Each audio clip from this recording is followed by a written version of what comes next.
So time to turn our attention to the Sunday papers once again. Here with me this morning are Sasha O'Sullivan, host of Westminster Insider at Politico Europe, and also the broadcaster and writer Gemma Forte. So welcome back to both of you. We're delving inside this hour, aren't we? And you've picked out a story, Sasha, inside The Observer. And this is about Labour membership falling, which is very interesting given that an hour ago we were talking about a poll on the front of the Sunday Times saying how well Labour is doing in the polls, and yet its membership numbers are dropping. Yeah, so on one hand, you've got this kind of forecast of a Labour landslide victory, and then they're kind of struggling internally, which I think kind of summarises the problem that the Labour Party is having at the moment. Like we saw a couple of weeks ago, there was a very messy vote over Gaza. This story says they've lost 23,000 people in the last two and a half months, which is it's a significant chunk.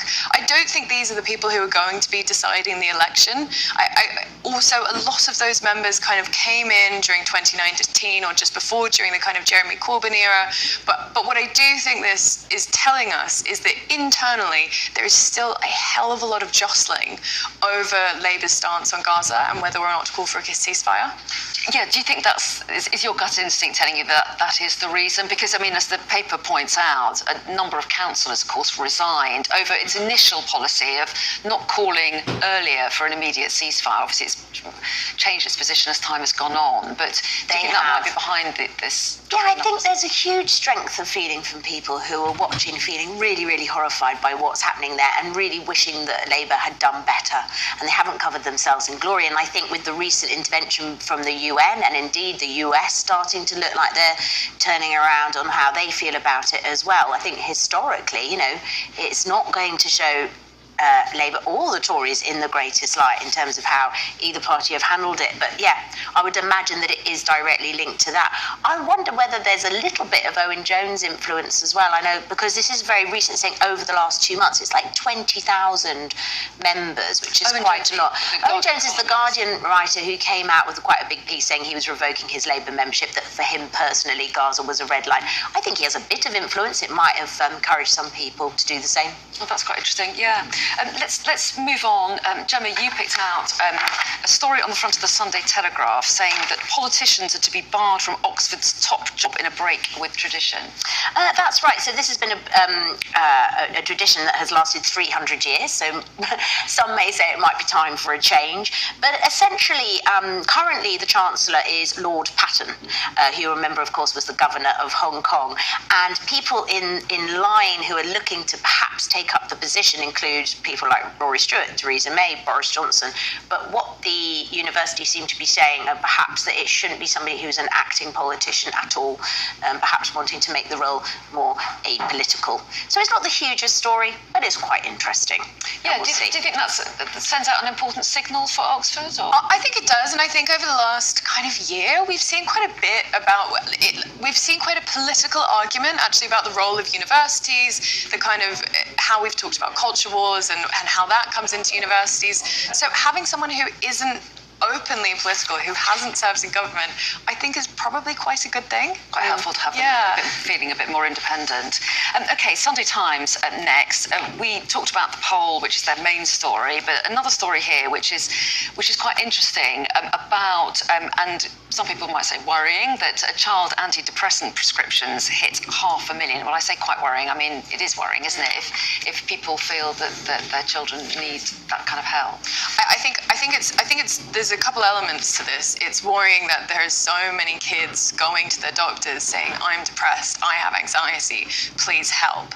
And it's also concerning that the only help that we seem able to give, and some of these kids, like I think about 3,000 of them were under the age of 10, and some of these kids, they're kind of, we talk about a kind of youth mental health crisis, and we stack it down to chalk it up to various kind of broad things. We talk about social media, we talk about the pandemic, but I don't think we really necessarily understand how to deal with that.